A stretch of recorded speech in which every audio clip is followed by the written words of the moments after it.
Hikmah yang akan kita baca pada pagi ini mengenai kriteria guru rohani. Dalam bahasa ahli zikir disebut mursyid atau disebut murabbi. Ya? Kalau bahasa kita kiai rohani.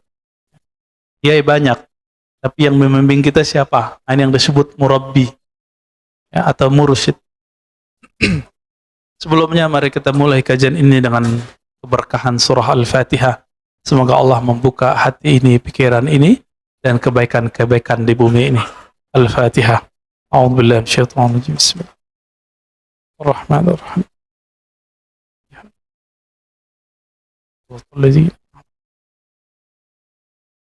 Amin. Apa kata Imam Athaillah As-Sakandari? La tashab man la yunhiduka haluhu wa la yadulluka 'ala Allahi maqaluh. Engkau tidaklah perlu berguru atau janganlah engkau berguru bersuhbah. Jadi dalam bahasa Arab berguru itu disebut dengan istilah suhbah. Suhbah itu artinya kita bersahabat karib, dekat dengan seseorang yang mana kalau dia berbuat sesuatu, perbuatannya itu memberi efek ke dalam diri kita. Disebut dengan suhbah. Apa kata beliau? Jangan engkau bersuhbah, bersahabat dengan orang yang halnya, keadaannya dia tidak yunhiduka, tidak menumbuhkan nahdah. Apa arti nahdah? Kebangkitan rohani.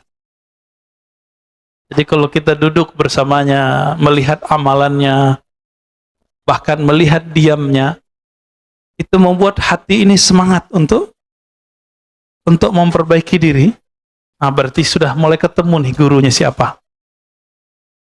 Jadi ketemu dia, kita kemudian sibuk dengan memikirkan bagaimana membersihkan diri, bukan untuk menjudge orang lain. Nah, ini coba hati-hati. Kalau ketemu guru, ketemu dia, bikin kita ingin mencari pisau, mencari senjata untuk nyalahin teman. Itu bukan guru antum yang hakiki. Ya, itu setan berbaju ustadz. Mohon maaf ya. Jadi setan itu bajunya banyak, Pak. Pada waktu menggoda Sayyidina Adam, itu setan mengatakan, inni laka nasihun amin. Aku ini wahai Adam, nasih, pemberi nasihat, guru, kira-kira begitu. Guru yang amin, yang terpercaya. Kenapa Nabi Adam kemudian terpedaya? Karena Nabi Adam tahu iblis itu sudah ribuan tahun menjaga surga. Maka nasihun amin itu kalimat pendek, maknanya, hei Adam, saya ini sudah ribuan tahun di surga. Nama Arabnya iblis apa? Iblis itu gelar, Pak. Nama Arabnya Haris, penjaga surga. Nama bahasa Aramaiknya, bahasa Ibrani lamanya, Azazil. Azazil itu ditulis dalam tafsir Ibnu Katsir dan tafsir-tafsir yang lain. Ternyata iblis itu ketika menggoda orang gak pakai kata-kata kotor, dia pakai kata-kata yang lembut. Nasihun amin. Jadi gak ada iblis ngomong kasar, gak ada. Iblis pasti ngomongnya lembut, pakai ayat, pakai dalil. Hati Pak, ya, pakai ayat, pakai dalil. Sangat terbayang saat itu, sangat mudah membayangkan bagaimana iblis menyerupakan dirinya seperti orang yang ahli motivasi, kiai yang sudah lama di surga, ingin menggurui nenek moyang kita, kakek moyang kita, Sayyidina Adam alaihi salatu wassalam. Nah, berdasarkan ini, Imam bin Athaillah tidak memulai perguruan, kita berguru kepada orang melewat kalamnya. Jadi berguru kepada orang itu dengan halnya lebih awal. Apa halnya dia? Hal itu, Bapak Ibu yang makan Allah, artinya sesuatu yang berubah darinya. Jadi orang ini kalau dia berubah, bagaimana perubahannya? Apakah kalau dia berubah kondisinya, halnya dari duduk ke berdirinya, dari diam ke berbicaranya, membuat kita terkoneksi kepada Allah, semangat untuk beribadah, atau tidak? Dia kalau beramal sesuatu, membuat kita terinspirasi untuk mengamalkannya atau tidak? Kalau iya, berarti dialah murabbi kita. Dialah mursyid kita. Gitu. La tashab man la yunhiduka haluh. Kamu tidak perlu berguru kepada orang yang halnya dia tidak membuat kamu bangkit. Wa la yadulluka 'ala Allahi maqaluh. Kalau dia berkalam, kalamnya tidak menunjukkan engkau ma'rifatullah, mengenal kepada Allah. Nah, ada orang kalau kita berteman sama dia bikin kita semangat. Separuh dari syarat kemursyidaan ada pada dia. Tinggal yang satu lagi. Apakah kalamnya berisi ma'rifatullah? Maka kesempurnaan seorang mursyid, seorang murabbi, itu buah bibir di sini. Buah bibir di sini, Pak. Jadi setinggi-tinggi makom seseorang, katanya nembus langit, katanya nyantri di langit, terserah dia. Nanti ketika dia berkalam, apa kalamnya? Ini yang paling penting, Pak. Karena kalam itu tanpa dia sadari, dia bisa naik ke atas lagi, atau dia Allah taruh ke tempat yang lebih rendah. Begitu dikatakan dalam riwayat Imam Al-Bukhari. Jadi banyak orang berbicara, dia tidak sadar kalamnya ini membuat makomnya naik. Tapi juga banyak orang tidak sadar ketika dia berbicara, kalamnya membuat Rasulullah tidak mau lagi memandangnya. Termasuk orang berbohong atas nama Nabi Shallallahu Alaihi Wasallam itu haram hukumnya. Secara rohani dia sudah di blacklist, nggak masuk ke dalam daftar aulia. Apalagi kalau tidak tobat kepada Allah Subhanahu Wa Taala. Ini lagi banyak ini ya. Mohon maaf Pak.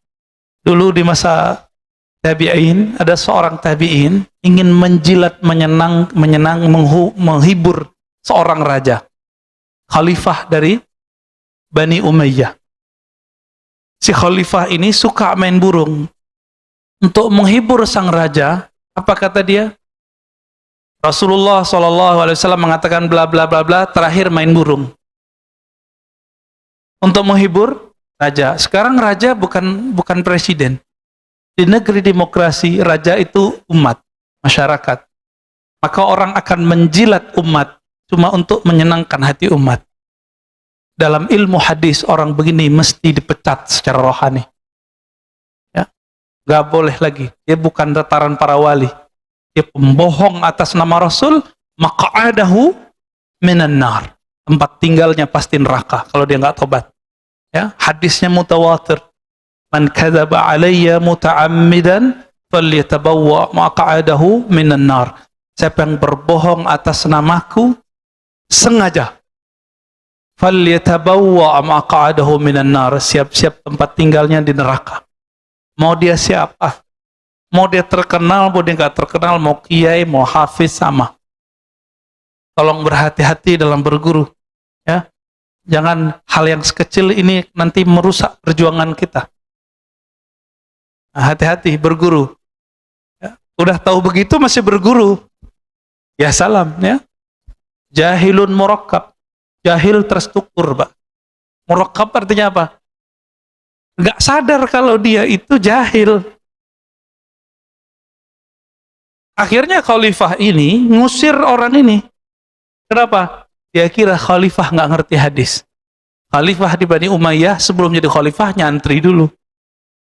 Dengar ahli hadis dulu dia. Baik. Wala yadulluka 'ala Allahi maqaluh. Mursyid itu 50%-nya ada di kalamnya. Apa buah bibirnya? Maka mursyid yang mengarahkan kita kepada Allah, pasti buah bibirnya Allah, Rasul, Allah, Muhammad. Allah, Muhammad. Ahmad, Muhammad. Udah gitu aja Pak, buah bibirnya. Jarang dia berbicara selain itu kecuali lagi bercanda. Maka disinilah terungkap bahwa martabat kewalian itu beragam.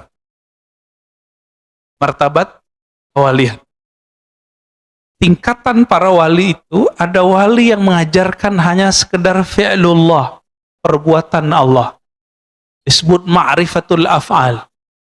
Si wali ini mengajarkan, oh ini loh alam semesta, ini ciptaan Allah, ini biasa. Ini rata-rata nih mursyid di sini. Guru-guru ngaji, ustadz-ustadz di sini nih. Kalau ada orang sakit, oh sabar ya, ini ujian dari Allah, itu mah biasa Pak. Tapi ada level 2, ma'rifatul asma. Guru yang sudah mengenal nama-nama Allah. Karena pintu menuju surganya Allah, pintu menuju taman-tamannya Allah adalah nama-namanya. Kita di dunia ini cari nama, Pak. Kenapa orang kuliah sampai doktor, sarjana S1, S2, udah doktor mau cari profesor, itu mau cari tambahan nama. Biar di depan namanya atau di belakang namanya ada tambahan. DR, DRS, DRA dulu ya. Teman-teman Pak Mirwan tuh masih ada doktorandes kan? Masih ya? Kirain udah enggak Pak. Dulu orang BA aja udah sangat bangga. Dulu orang SAG, sarjana alam gaib, itu udah bangganya bukan main Pak. Tapi sekarang orang magister aja lewat. Ya. Pengen nambah lagi dokter. Begitulah manusia gak puas-puas. Ya. Orang cari nama. Ada orang udah gak nyari nama gelar akademis. Sekarang dia nyari gelar rohani. Maka dalam dunia tarekat, ujian seorang murid adalah ingin mencari gelar kemursidan. Nah ini ujian para salik. Ingin dapat ijazah dari gurunya supaya disebut sebagai mursyid. Nanti di depan namanya ada gelar syekh. Oh itu berat itu.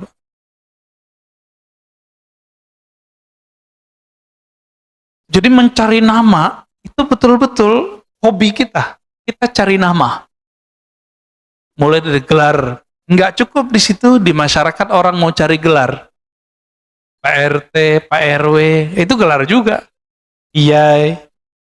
Nah, kiai ini kan terbagi 2. Ada kiai yang diberikan oleh guru, ada kiai yang diberikan oleh jamaah.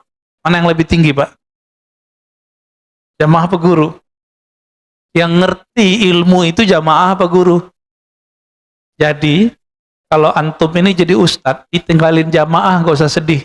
Tapi kalau ditinggalin sama guru, kita bisa sedih, Pak. Paham di itu? Kita ini beda sama jamaah nggak apa-apa, tapi jangan beda sama guru kita. Inilah perbedaan orang bersanad dengan tidak bersanad. Dia tidak takut dengan jamaahnya. Dia takut kalau ketemu gurunya, dia salah fatwa. Hari ini kita saksikan, orang takut sama jamaahnya. Orang takut sama umatnya. Akhirnya ngibulin umat. Berfatwa yang menyenangkan umat. Bukan berfatwa yang kemudian membuat guru-gurunya ridho. Kalau guru kita ridho, Rasulullah pun ridho. Kalau Rasulullah ridho, pasti Allah pun ridho. Ini yang saya sebut tadi. Jika dulu orang menjilat kepada raja-raja, karena dulu monarki di zaman Bani Umayyah. Sekarang raja itu rakyat, umat.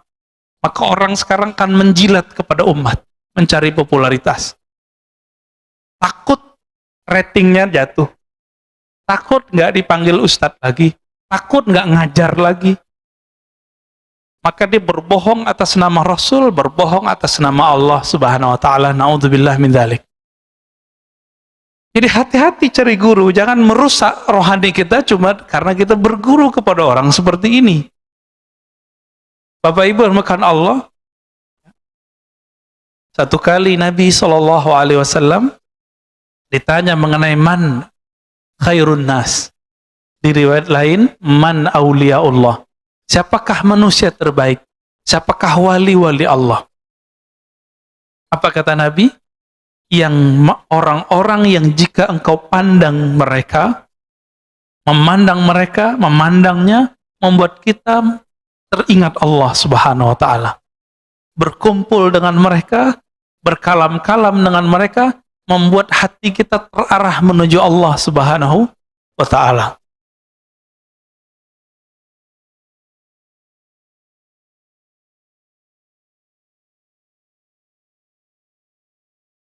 Maka dikatakan dalam kitab ini, ya, Imam Az-Zarruq, Imam Ibnu Ajibah, apa kata beliau ketika menjelaskan kata kalimat di hikam? Was-suhbah fit tariq amrun kabir. Berguru itu dalam menjalani atau menempuh jalan kepada Allah itu amrun kabir. Adalah perkara yang sangat penting. Kita kenapa milih anak untuk masuk sekolah A, sekolah B, padahal kurikulumnya sama? Karena kiainya, karena gurunya, karena ustadznya. Benar nggak? Kita mau bayar mahal cuma karena di sini ada sistem yang bagus, gurunya disiplin. Untuk anak, untuk kesusahan dunia, kita begitu Pak. Untuk akhirat begitu nggak? Ya, ketat nggak berguru? Inilah makna dari kalam beliau. Oleh karena itu muncullah suatu kalimat dari Abu Yazid Al-Bustami. Ini bukan hadis ya. Ini kalam ulama salafus saleh, wafat 261 Hijriah. Sezaman dengan Imam Muslim. Man la syaikha lahu fa syaikhuhu syaitan. Yang tidak punya guru mursyid, maka gurunya adalah syaitan. Nanti was-wasnya yang main. Itulah yang terjadi pada orang-orang, baik dia orang-orang spiritualis ataupun pergerakan. Ya. Kita udah punya pergerakan nih harakah, tapi nggak punya murabbi rohani. Punya murabbi, tapi murabbinya pun tidak punya murabbi. Nggak nyambung kepada Rasulullah SAW. Apa yang terjadi? Ya siap-siap saja. Was-was yang muncul adalah was-was syaitan. Dikira itu dari Allah.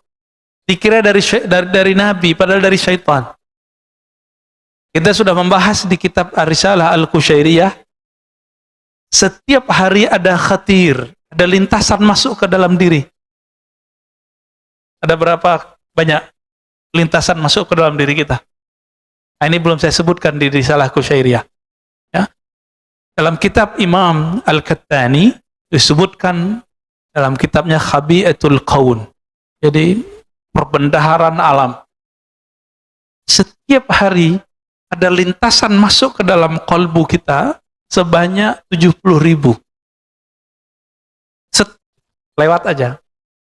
Kadang masuk dengan sebab nonton TV, dengerin pengajian, melihat tetangga, melihat ada orang tengkar, melihat ada orang yang mesra, melihat ada orang maksiat, melihat ada orang taat, itu muncul cepat 70.000. Sedangkan jam kita cuma 24 jam. Tinggal dihitung Pak berapa detiknya itu. 70.000 masuk setiap hari. Kalau itu tidak dibarengi dengan cahaya kalbu, maka lintasan ini belum tentu dari Allah. Jika lintasan itu dari Allah, ciri-cirinya bertambah ma'rifatnya kepada Allah. Dia mengenal Allah lebih banyak. Nomor 2, jika itu berisi perintah kebaikan, maka dia dari malaikat. Jika itu bersumber dari diri kita, biasanya tumbuh syahwat. Jika bersumber dari syaitan, dari iblis, maka yang terjadi apa? Bertambah syak dan was-was. Bertambah sombong. Nah, ini tadi saya cerita tentang Nabi Adam. Nabi Adam yang goda siapa? Bukan syaitan Pak, langsung engkongnya. Siapa?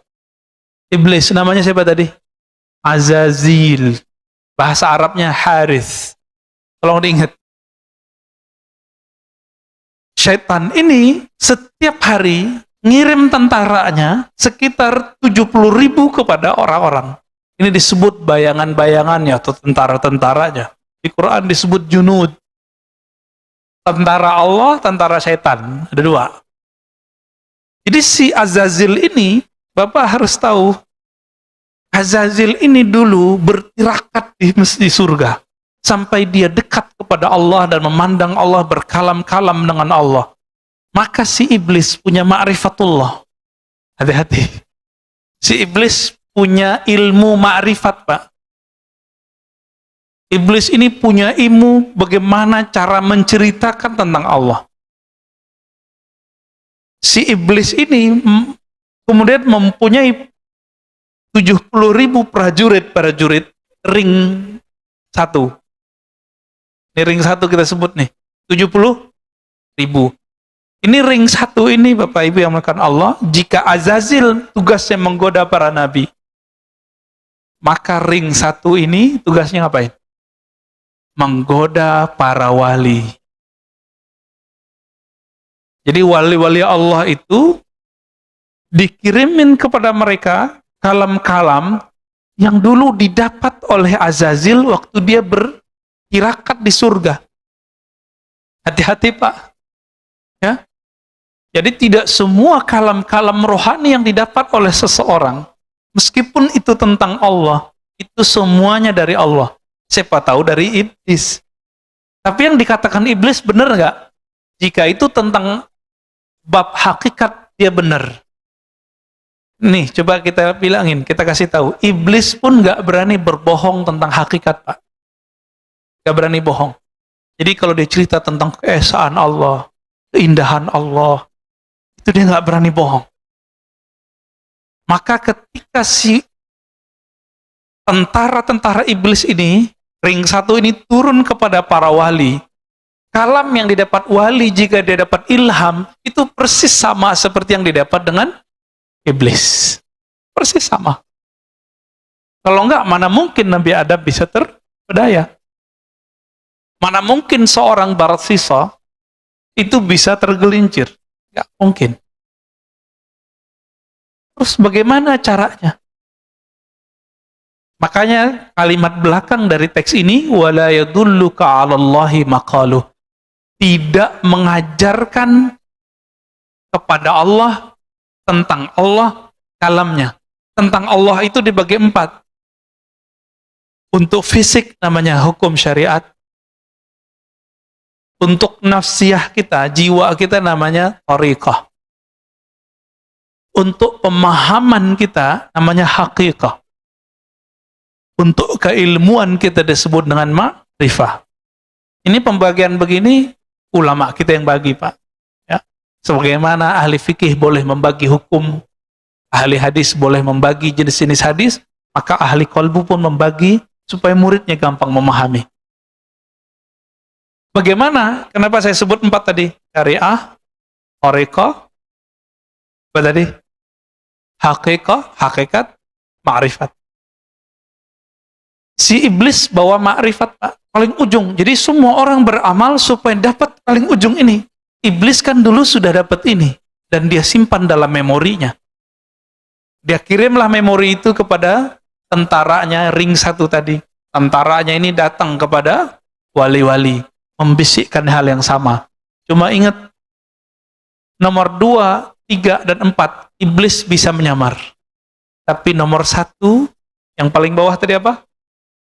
Syariat, itu iblis nggak bisa nyamar, Pak. Iblis nggak bisa nyamar. Jadi setinggi-tinggi makom seorang wali, kiai, itu tetap testing awal dan akhirnya itu di syariat. Dan itu terlihat dari kalamnya. Maka gampang ngecek ini wali Allah atau wali setan. Nih mohon maaf nih, di antara wali-wali itu, ada wali namanya wali sufi. Karena dia soleh. Ada wali namanya malamatiyah. Malamatiyah ini wali, tapi tidak mau menunjukkan kesolehannya. Jika mereka ada di sisi kita, mereka itu ujian bagi kita, Pak. Mereka itu nguji Pak Mirwan. Sholatnya nanti khusyuk atau ingat orang itu. Nanti kalau Pak Mirwan ketemu, Pak, kita lagi sholat nih, depan masjid dia berisik. Dia nggak ikut sholat sama kita, padahal dia nanti sholat juga. Berisiknya bukan main. Dalam sholat Pak Mirwan bilang, Ini iblis ini. Terlaknat ente. Ada kalimat begitu, udah kemasukan iblis. Jadi orang-orang ini namanya wali malamatiyah. Apa arti malamatiyah? Adanya dia, itu nguji kita, kita bakal menghujat dia atau tidak, disebut malamatiyah. Nah, suatu kali dulu ada, saya sering cerita ini ya, Qutaib Alban, murid dari Syekh Abdul Qadir Jailani. Ceritanya dinukil oleh Imam Izzuddin bin Abdus Salam dalam kitabnya Zubat. Apa kata beliau? Suatu kali Qutaib Alban, di saat orang sholat di masjid, seorang qadi agung telah memimpin sholat. Tapi Qutaib Alban ini mirip-mirip kayak wali majzub. Siapa contohnya ya? Habib Syekhon lah ya. Bikin berisik di luar. Maka terganggulah orang dalam masjid, hampir semua terganggu. Selesai sholat belum zikir, Assalamualaikum, Assalamualaikum, langsung orang ini berdiri, si imam ini, dan dia menerobos shaf. Sekedar ingin jambangin, ingin kasih pengajaran kepada orang yang berisik di depan masjid. Apa kata si hakim yang jadi imam ini? Wahai musuh Allah. Wah, kalimatnya langsung begitu. Hati-hati, Pak. Ini ciri-ciri orang nggak lolos kalau kena uji wali yang level 2. Kalau sama wali level 1, kebanyakan kita bener. Ya bener, dia soleh, pakai serban, pakai gamis, pakai sajadah, pakai tasbih.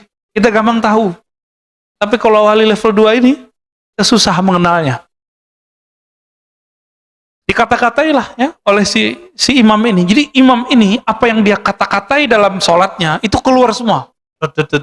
Ya, Qutaib Alban senyum aja. Akhirnya Qutaib mengatakan, wahai Tuan Hakim, Tuan Qadi, Tuan Imam, semua gelarnya disebut. Apakah engkau mengetahui semua ilmu Allah?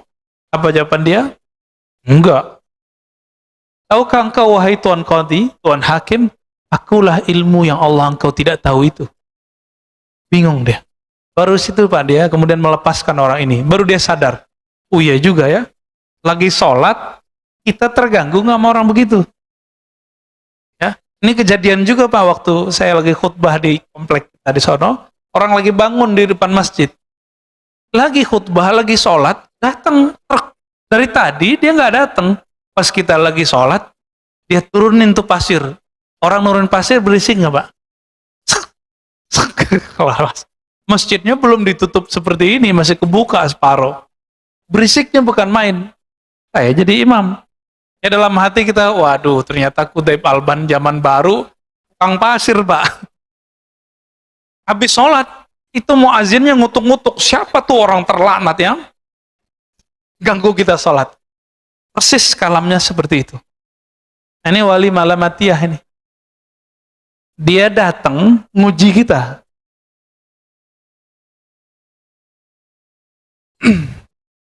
Tapi ada wali yang ketiga, wali setan. Ya, wali setan, hati-hati Pak. Alamnya ma'rifat, ma'rifat, ma'rifat, ma'rifat, ma'rifat. Diuji sedikit dengan syariat, dia kemudian mulai menghindari. Wali itu kalau seandainya, nih mohon maaf, seandainya Bapak Ibu ketemu dia tidak sholat, belum tentu dia nggak sholat. Kalau wali bener ya. Kita ketemu dia kelihatan nggak sholat sama kita. Itu belum tentu dia nggak sholat Pak. Gimana maksudnya? Ini seperti Qutaib Alban tadi. Masih ingat kisah Uwais Al-Qarni yang tidak sempat pergi haji, lalu semua bekalnya dia kasih ke temannya. Ketika temannya pulang, temannya mengatakan apa? Selamat ya ente haji mabrur. Jadi temannya menyaksikan bahwa dia tawaf di Masjidil Haram. Apa itu Pak? Jadi wali-wali Allah ini salah satu khususan mereka, Allah buat diri mereka bisa mecah. Entah malaikatkah nanti yang jadi wakilkan. Ini bukan khurafat Pak, kita sudah banyak kitabnya. Dan zaman ini juga ada. Nggak usah jauh-jauh. Saya punya teman, baru belajar sholawat, kangen raudhah. Temennya lagi di raudhah, saudaranya. Apa kata dia? Loh, kok ada saudaraku di raudhah? Pulang-pulang, dia tanya, ente kemarin umroh ya? Enggak, saya di Jakarta gitu. Jadi dia menyaksikan temannya yang sedang berselawat di raudhah, padahal temannya lagi di Jakarta. Itu kejadian, Pak, teman saya. Ya, orangnya masih hidup. Orang biasa. Apalagi wali Allah yang agung. Cuma ini jangan jadi alasan juga Jumatan di Mekah. Ini jam Jumatannya beda. Kita Jumatan di sini, sono belum Jumatan. Ya, itu nggak alasan juga ya.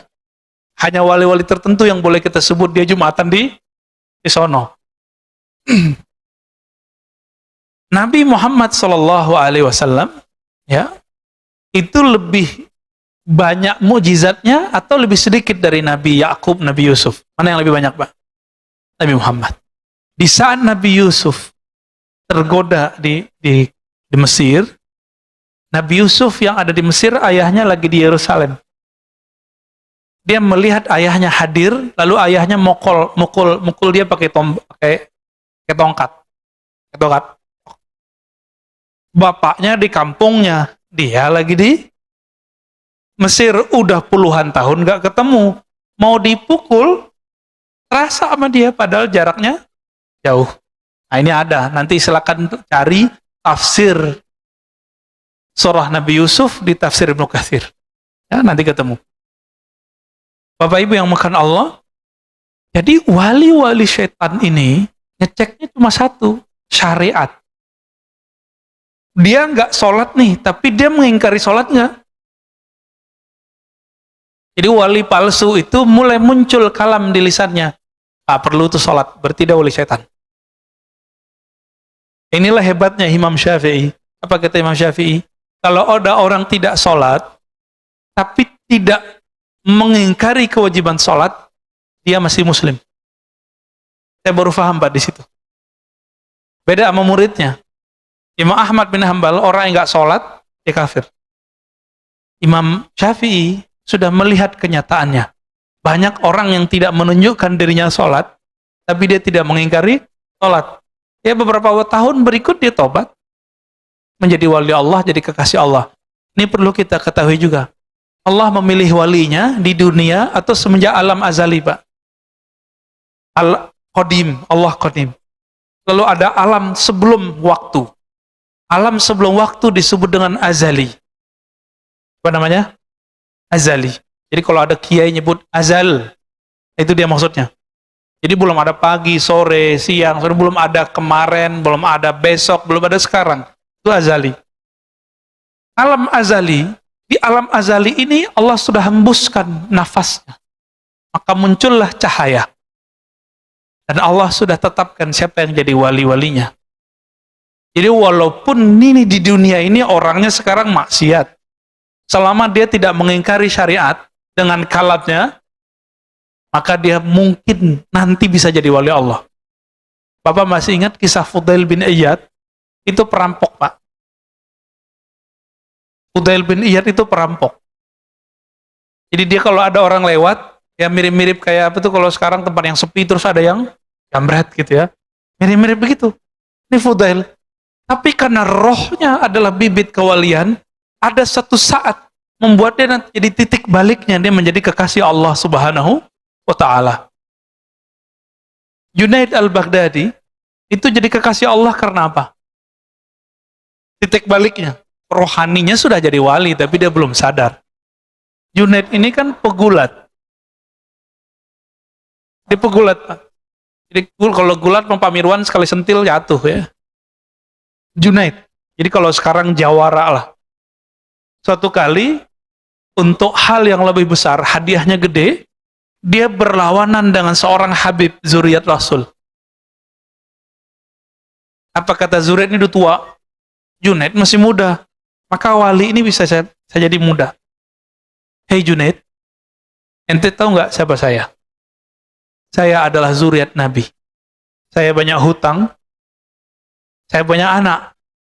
Saya butuh fulus, untuk bayar hutang dan memberi anak saya makan. Nanti kalau ente sayang sama Nabi, sayang sama zuriat Nabi, pura-pura kalah ya. Oh berat Pak, mau dapat ribuan dinar, tapi dia harus ngalah. Akhirnya dia pura-pura jatuh dan pura-pura kalah. Disitulah dia jadi wali. Ketika dijatuhkan, di situ Allah kemudian angkat kalbunya, karena dia mencintai zuriat Nabi Shallallahu Alaihi Wasallam. Mencintai zuriat Nabi belum tentu kita mengikuti kalamnya, belum tentu kita mengikuti perbuatannya. Cinta aja. Apa kata Nabi? Ahibbu ahla baiti hubban li. Cintai ahlu baitku karena engkau mencintaiku. Sebatas itu. Jika ahlu bait ini tidak ikut Nabi, kita nggak ikut. Kita nggak ada urusan.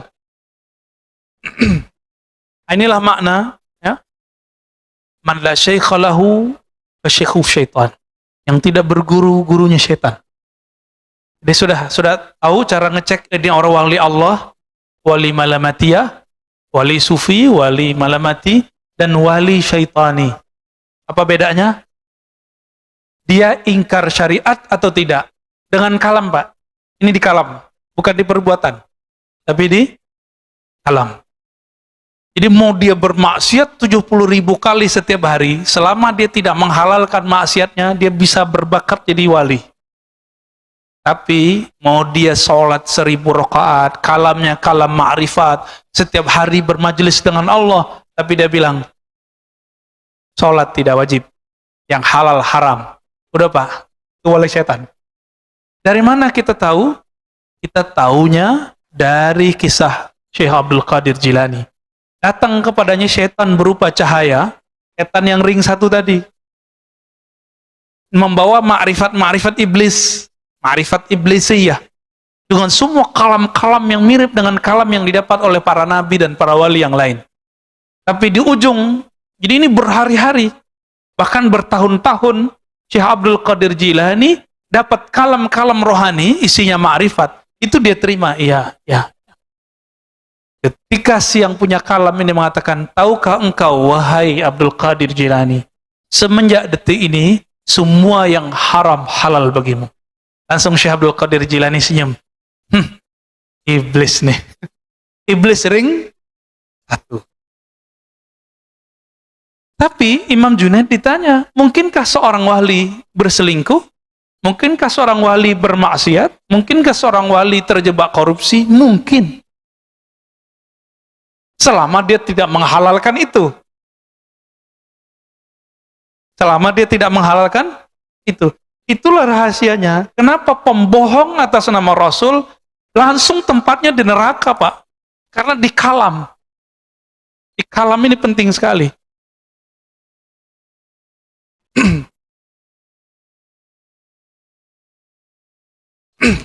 Apa kata beliau? Al-insan kasyajaratin nabitah fil khala.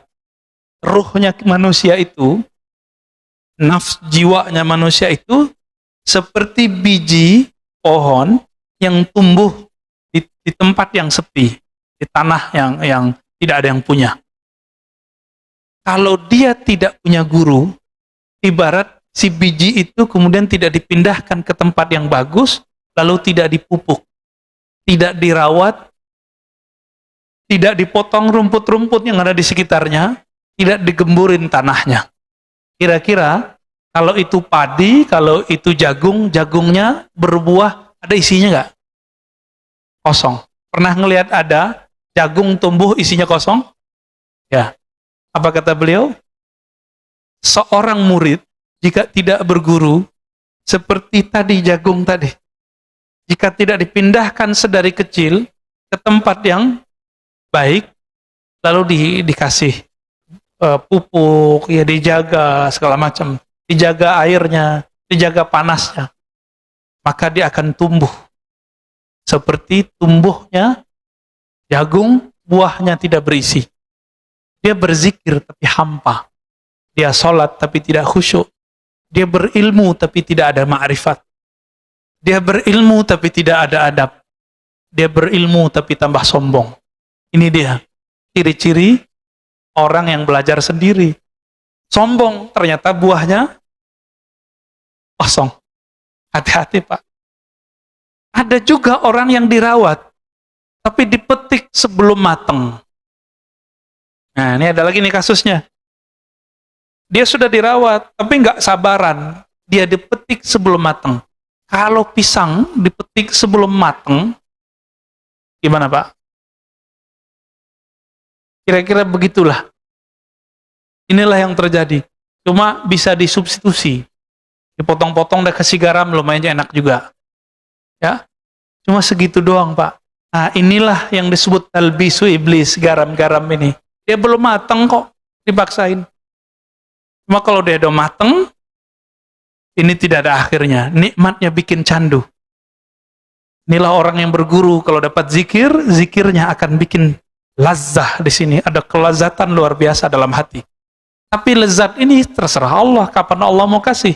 Tapi sekali dikasih kelezatan, kita mau cari terus kelezatan itu. Itulah sebabnya kita mau antri di rumah makan yang enak. Kenapa? Kita nggak sabar. Ini lidah sejempol Pak, lidah kita itu bisa memperbudak orang mau antri. Benar kan?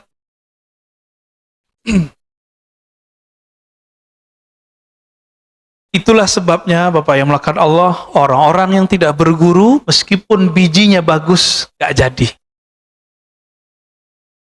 Tapi ada orang udah tumbuh nih, udah agak sedang tumbuhnya. Dilihat oleh seorang petani, wah ini kasihan nih kita pindahin, gak telat kok, masih bisa tumbuh. Sebelum nyawa ini berpisah dengan badan, belum ada kata telat. Berguru dari ahli ma'rifatullah yang bersyariat, yang mengindahkan syariat dengan kalamnya. Ya, ada orang soleh secara zahir, tapi kalamnya merendahkan orang, berbohong atas nama Rasul. Kita nggak masuk itu. Kita nggak masuk itu, Pak. Ya, ini sudah melanggar adab-adab Nabi. Nah, di sini bagian terakhir yang mau saya sampaikan. Masih panjang ya, mau syuruk. Ada kriteria syekh yang ideal. Mau cari guru yang ideal, ini dilengkapi di sini oleh Imam Ibnu Ajibah pensyarah kitab Hikam. Ilmun sahih. Pertama, ilmunya harus sahih. Itu yang tadi saya katakan. Ilmu yang sahih itu ma'rifatnya tidak membuat dia membatalkan syariat. Ya. Sekarang kebalikan, antum punya guru kebalikannya. Dia syariatnya bagus tapi dia membatalkan ilmu hakikat. Banyak hari ini? Banyak. Mulai dari yang mengingkari ilmu tasawuf, ilmu ma'rifat, yang memusuhi mereka, yang menzindik-zindikan mereka, itu banyak. Sampai yang berbohong atas nama mereka, banyak. Itu sama semua tuh. Gimana Pak? Jangan-jangan kita berguru sama mereka nih. Ya? Ini syariatnya oke, jadi ilmu syariatnya bagus, tapi ilmu hakikat dia batalkan. Ciri-cirinya sederhana, dia ngomong, nggak ada tuh ilmu hakikat, nggak ada tuh tarekat, nggak ada tuh tasawuf zindik. Ini kalau udah ngomong begini ya salam ya. Jadi berarti ilmunya belum sahih. Sebaliknya ma'rifatnya tinggi tapi dia mengingkari syariat, batal. Wa dzauqun sharih. Zauq yang sharih. Apa arti zauq? Perbedaan antara ahli qalbu dengan ahli fikih satu aja Pak. Ahli kalam, ahli akidah. Ahli akidah, ahli tauhid itu sering bercerita tentang Allah beristawanya gimana, turunnya gimana, sifatnya berapa, sifatnya begini, sifatnya begitu, takwil boleh atau tidak, pembagian tauhid. Namanya orang ahli tauhid. Ahli di teori. Tapi orang ini kebanyakan tidak merasakan kehadiran zat yang dia ceritakan. Dicek aja sholatnya Pak. Ini bisa ngomong Pak. Sajanah ini bisa ngomong, tempat ini bisa ngomong. Apa kata Imam Yahya bin Mu'adz Ar-Razi, Imam Salafus Saleh? Ahli kolbu itu bisa mencium harum semerbaknya kolbu para wali. Jika dia setelah menciumnya, dia akan mengejarnya. Bekas-bekasnya terlihat. Sajadah ini bisa ngomong, siapa aja yang sholat di sini dia bisa ngomong.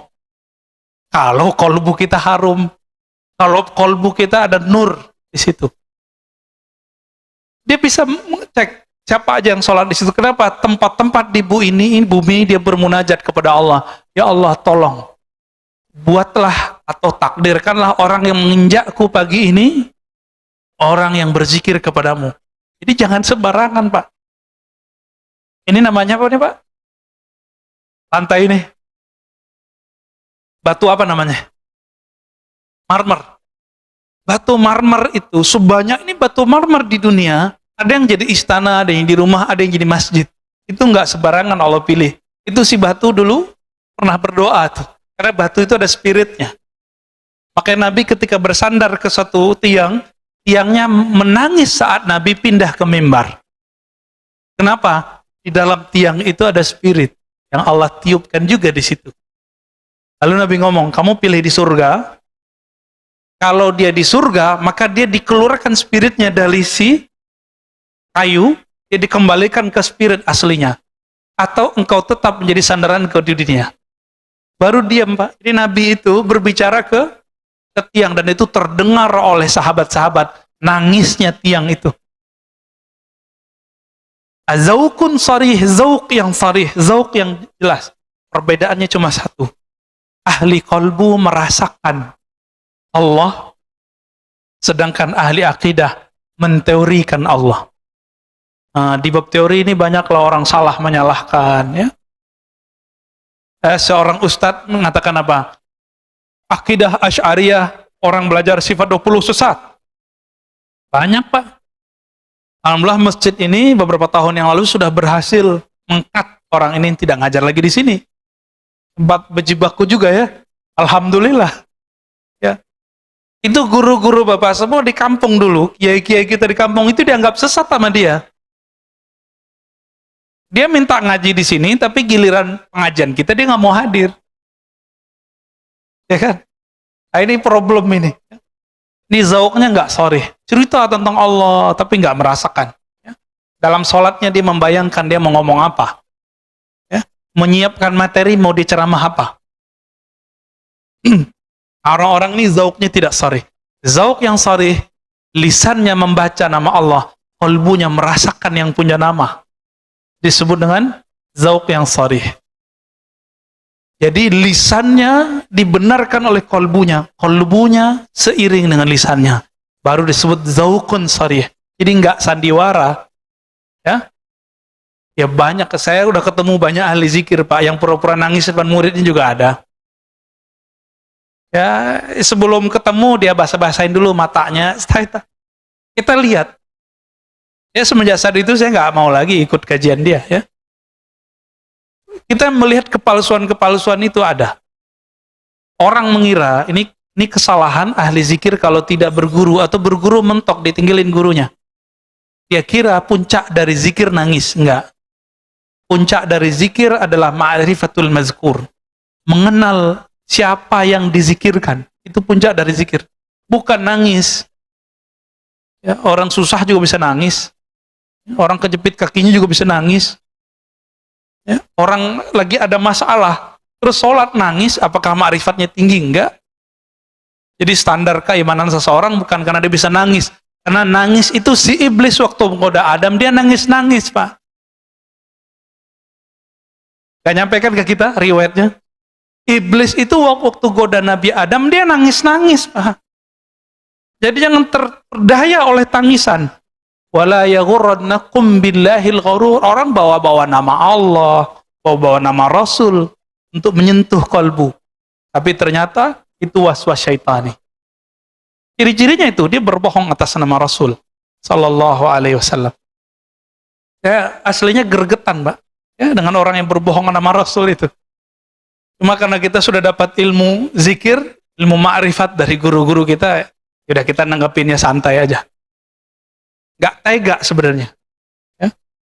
Kalau ahli hadis yang asli, Kiai Ali Mustafa dulu, guru saya, itu ngisi di salah satu TV nasional. Ada seorang ustadz membacakan hadis itu dhaif jiddan, sangat lemah. Tapi populer.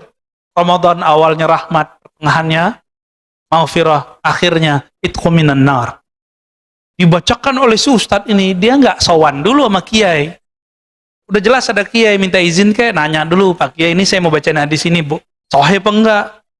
Main baca-baca hadis aja.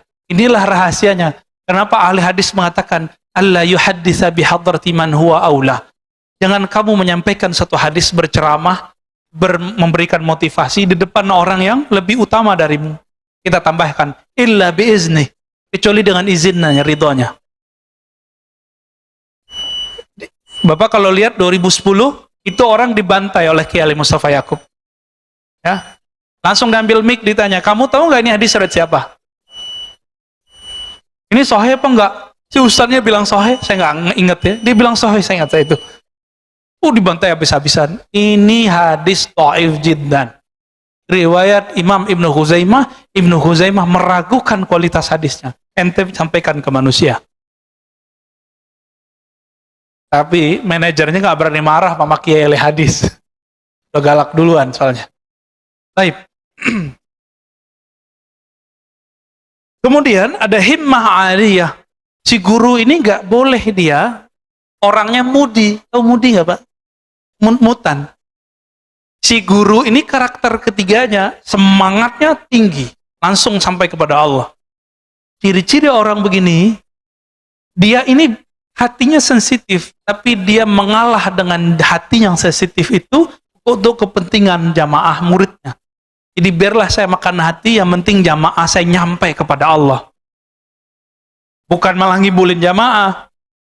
Ya. Dia mau berkorban untuk muridnya, berdoa untuk muridnya, siang malam dia mendoakan muridnya, melebihi dia mendoakan anaknya sendiri. Ini yang disebut himmah aliyah. Udah ketemu belum Pak guru begini?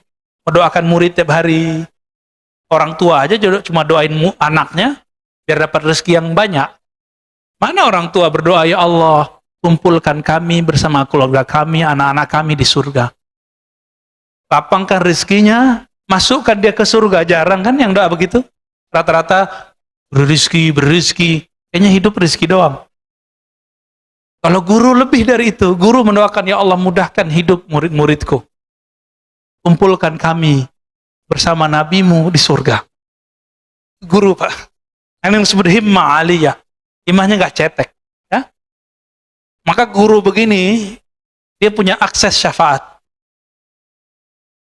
Walaupun dia tidak bisa memberi syafaat secara mutlak, dia harus dapat izin dulu dari Nabi Muhammad SAW. Ya. Wahalatun mardiyah. Nah, kondisi orang ini, kondisi itu ada dua. Kondisi rohani, kondisi fisik. Kondisi di sini adalah kondisi rohani. Qalbunya hanya berisikan nama Allah, ma'rifatullah, bukan dunia. Ini yang disebut hal. Hal artinya perubahan-perubahan. Keadaan dia kalau berubah dari Allah, Rasul, Allah, Rasul, Allah, Rasul, udah gitu aja. Cintanya cinta Allah, cintanya cinta Rasul. Ya. Kalau sudah ketemu orang begini, Bapak ambil ilmu dari dia. Maka karena apa? Karena dialah yang disebut al-mursyid al-kamil. Mursyid yang ideal. Yang pertama apa tadi? Ilmunya sahih.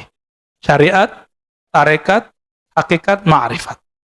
Tidak boleh bertentangan. Yang kedua, apa yang kedua? Zaukun sarih. Dia lahir batinnya sama. Jadi lisannya dibenarkan kolbunya, kolbunya dibenarkan lisannya. Yang ketiga, himmah aliyah. Semangatnya tinggi, tidak gampang futur. Yang gampang futur siapa? Futurnya don, mudi. Itu jamaah murid. Tapi kalau guru nggak boleh futur.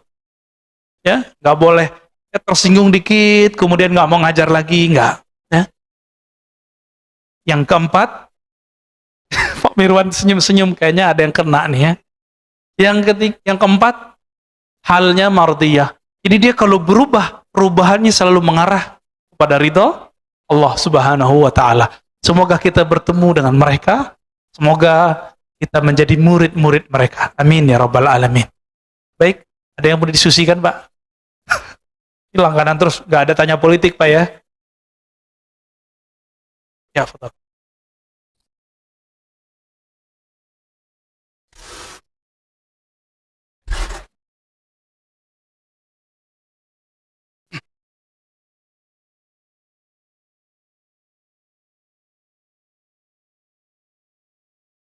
Langsung aja Pak Mirwan.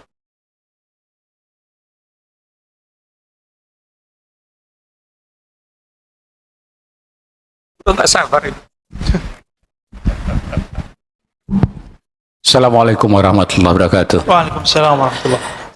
Pak Ustadz tadi katakan bahwa hadis yang mengatakan sepertiga waktu Ramadan tadi itu kan dhaif. Tolong ini disering-sering sampaikan, mau di masjid sini atau manapun, supaya jangan ini terulang terus. Setiap tahun begitu, ternyata dhaif.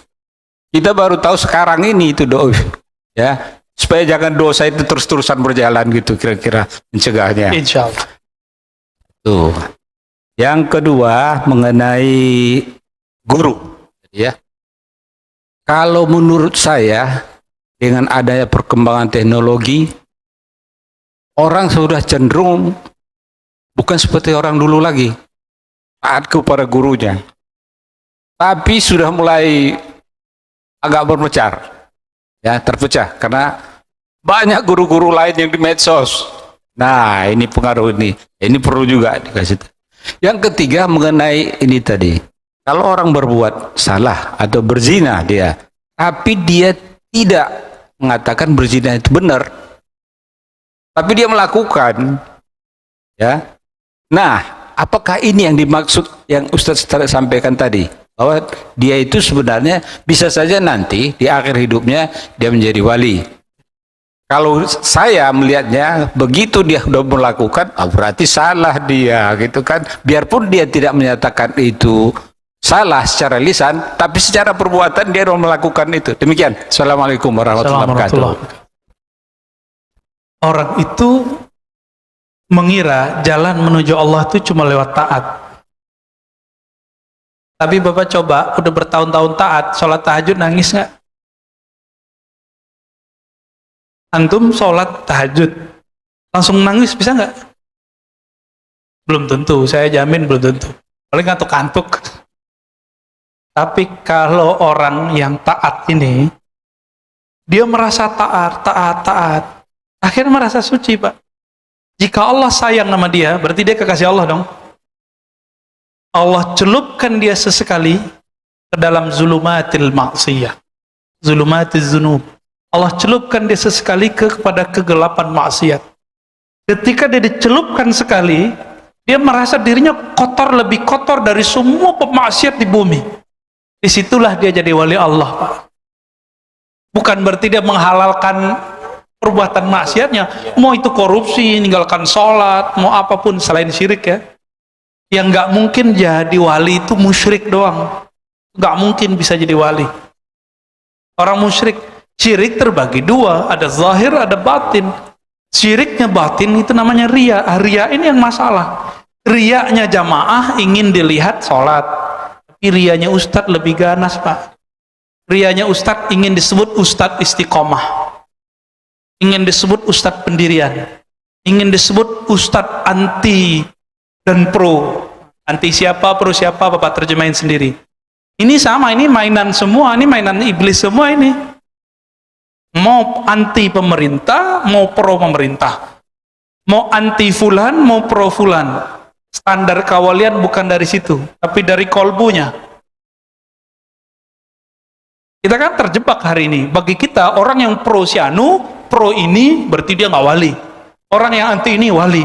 Bukan begitu cara ngecek kewalian. Nggak ada di kitab begitu, Pak. Nggak ada di Quran begitu. Nggak ada dalam ilmu ma'rifatullah begitu. Nggak ada. Justru Imam Al-Qushairi menukil, ya, daftar orang-orang wali. Itu kan yang saya bacakan selama lebih dari setahun. Itu daftar wali-wali, Pak. Ternyata mereka punya masa lalu yang gelap. Imam Junaid, tadi masa lalunya tukang gulat, berjudi dengan gulatnya. Imam siapa tadi? Fudail, dia ternyata perampok. Siapa lagi? Ya, banyak sekali. Ibrahim bin Adham, itu anak raja. Anak raja tahu sendiri, ya. Itu perempuan bagi dia banyak suka-suka dia, Pak. Ibrahim bin Adham. Tapi Allah berkehendak lain kepadanya. Itu sebabnya kita nggak boleh menjudge orang-orang yang maksiat itu sekarang, sebagaimana kita tidak boleh memuja-muji orang yang taat hari ini. Sama apa nggak boleh? Santai aja. Kita lihat saja nih, halnya mardiyah atau tidak. Maka yang terakhir ditaruh paling belakang. Halnya mardiyah atau tidak. Hal itu zahir batinnya. Dia kepada Allah atau enggak? Nanti tinggal dicolek Pak, pemaksiat itu. Dia nangis gak kalau dia ingat maksiatnya? Berarti dia punya bakat itu jadi wali. Ya. Bapak masih ingat seorang perempuan pelacur dengan air 1 gelas. Ya dulu gelas itu orang pakai sepatu. Jadi wali Allah. Masih ingat ada orang bunuh 99, dilengkapi bunuh ulama yang mengkafir-kafirkan dia 100. Jadi wali Pak. Kok bisa jadi wali? Allah nggak adil, ulang lagi syahadatnya, bilang Allah nggak adil. Ya? Teman saya bilang Allah nggak adil, saya ulang Pak syahadatnya. Alhamdulillah dia mengulang syahadatnya. Suka-suka Allah dong. Allah tidak boleh ditanya dia berbuat apa. Yang ditanya itu kita. Ini permainan Pak, permainan semua. Bersisa kurang zikir apa dia? Ratusan tahun dia beramal, muridnya udah nggak sempat lagi Pak. Jadi tempatnya masjid kayak gini. Udah nggak muat, muridnya disuruh naik, kamu naik. Bersaf-saf ke atas itu naik. Duduknya bukan di bumi lagi. Tapi Allah batalkan kewaliannya. Ternyata dia bukan wali Allah, tapi wali syaitan. Zahirnya taat, tapi halnya tidak mardiyah. Halnya tidak diridhoi. Inilah makna kalam Abul Hasan Syazili. Apa kata beliau? Silakan diamalkan Pak doa ini pakai bahasa Indonesia. Kalau diterjemahkan ya, Allahumma ja'al sayyiati sayyiat man ahbabta. Ya Allah, jadikan aku jika berbuat salah, jika terjebak kepada maksiat. Jadikan aku orang yang salah dan bermaksiat, tapi engkau cinta kepadaku. Kalau Allah cinta kepada kita, kita buat salah, nanti Allah selamatin nggak kita? Apapun caranya nanti, orang yang dicintai Allah ini wali, pasti diselamatin. Itu. Bapak kalau saya sama anak takut petir, dia lagi jalan. Ada petir, dia takut, dia nggak bisa berdiri, dia telepon, Pak, jemput saya di jalan ini. Kita nggak punya kendaraan, kita jemput Pak, walaupun hujan, anakku. Itu. Kira-kira begitu. Ya. Jadi jangan terpedaya dengan banyaknya taat. Jangan terpedaya dengan tingginya marifat. Keselarasan 4 ini penting kita lihat. Insya Allah next kita ulang-ulang tuh hadis Pak ya. Ya mari silakan di belakang. Yang lain ada di belakang. Ya, sudah.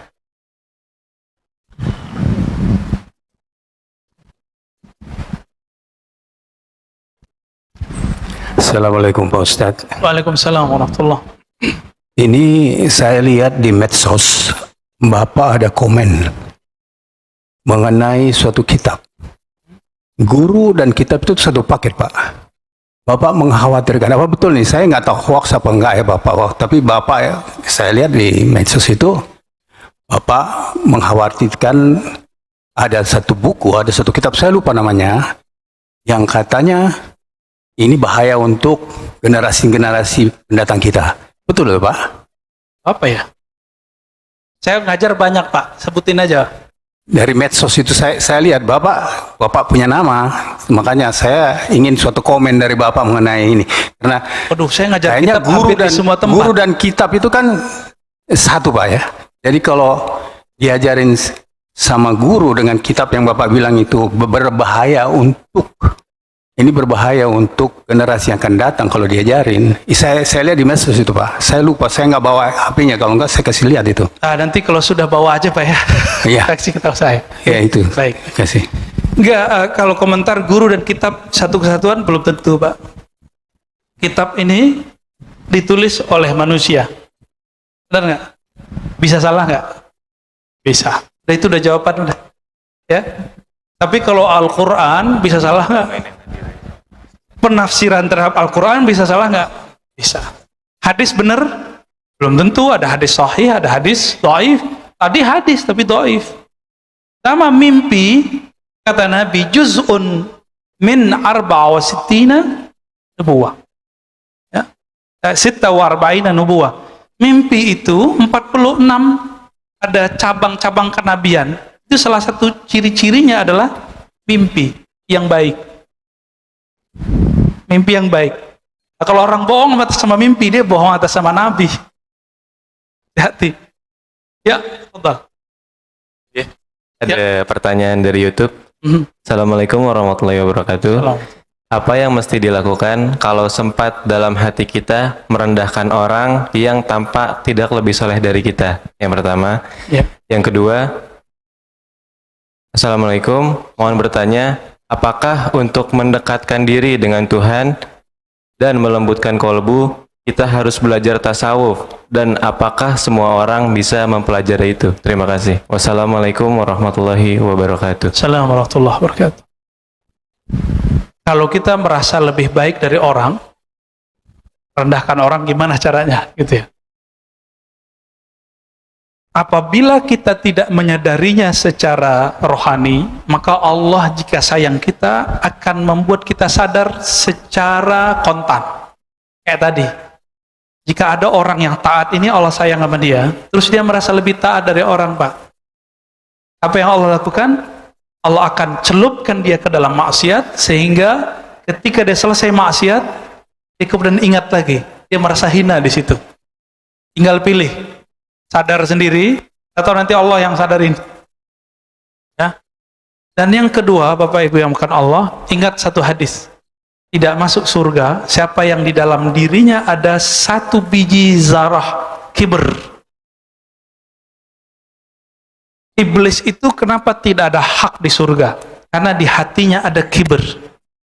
Ciri-ciri kibr sombong itu cuma satu, mengatakan seperti kata iblis, ana khairum minka, ana khairum minhu, aku lebih baik daripada dia ya Allah.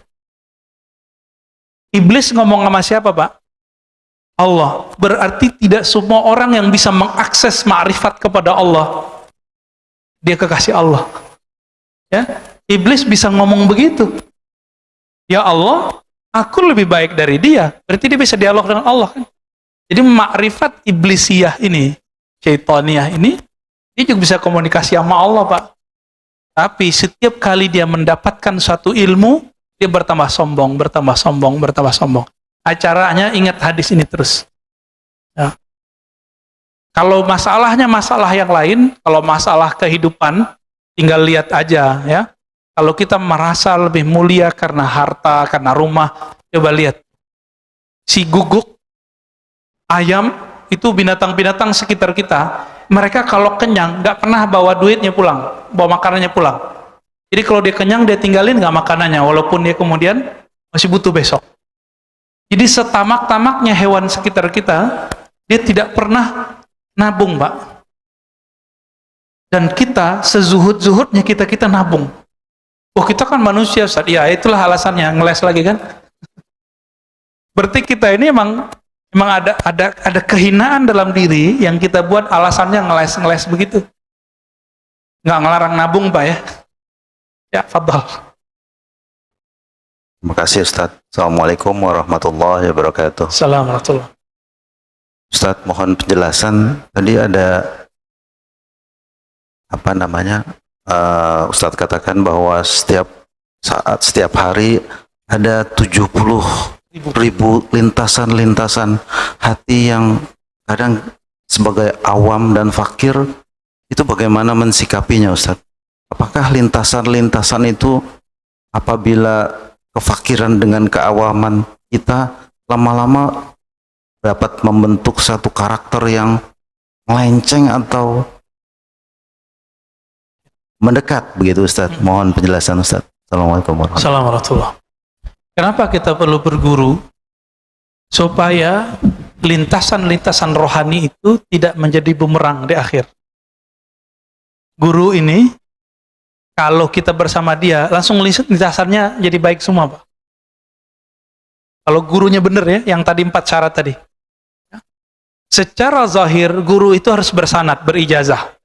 Jadi maka kita kasih tahu, kita nasihatin diri kita sendiri, Bapak semua, kalau nyari mursyid zikir, pastikan dia bersanad, berijazah, mursyid. Pastikan dia punya ijazah. Boleh tanya temannya, gurunya, langsung ke beliau juga boleh. Orang nggak berijazah, kemudian mengangkat murid lagi. Ini bahaya ya. Saya kasihan sama murid-muridnya dan kasihan kepada orang ini. Mau dia katanya zikirnya ribuan kali, mau dia sakti, mau dia kasyaf, itu nggak ada urusan. Ya, khawatir nanti yang masuk kepadanya bukan malaikat, tapi iblis ring satu. Marifat-marifat yang masuk itu dari sana. Hati-hati. Nah, ini banyak ya. Banyak sekali. Ada orang nganggap siapapun yang melawan dia akan mati karena dia ahli zikir la ilaha illallah. Loh, yang matinya juga ahli zikir la ilaha illallah kok. Karena lintasan itu masuk, dipoleslah oleh syaitan. Ente karena ahli zikir, maka orang yang tentang ente mati. Banyak apa yang begitu. Ya, ada seorang ustadz, ya, dia ngaku begitu. Polisi macam-macam sama saya, tunggu aja sebulan 2 bulan keluarga ente habis. Dia ngancam begitu. Ya, itu khatir. Jadi bagaimana caranya? Dia harus punya guru yang ahli mengerti khatir. Itu sebabnya di zaman Rasulullah, setiap pagi majelis Nabi itu mereka setoran mimpi. Setoran mimpi, Pak. Karena mimpi itu bagian dari khatar. Ini belum jelas setoran mimpinya apa, udah cerita aja kepada orang. Ya. Baik, kira-kira begitu, Pak. Kita cukupkan, semoga pagi ini diberkahi oleh Allah. Lintasan yang masuk ke kalbu diridai oleh Allah Subhanahu wa taala. Kita bertemu guru yang Allah ridai juga sehingga kita menjadi hamba yang diridainya. Rabbana atina fid dunya hasanah fil akhirati hasanah wa qina adzabannar. Allahumma rzuqna hubbak wa hubba ma yuhibbuk waj'al lana al-'amal alladhi yuballighuna ila hubbik. Ya Allah, beri kami cintamu, cinta orang yang mencintaimu, dan berikan kami keistiqomahan mengamalkan satu amalan yang menghantarkan kami kepada cintamu. Allahumma salli ala nabiyina Muhammad walhamdulillah rabbil alamin. Subhanakallahumma wa bihamdika asyhadu an la ilaha illa anta astaghfiruka wa atubu ilaik. Assalamualaikum warahmatullahi wabarakatuh.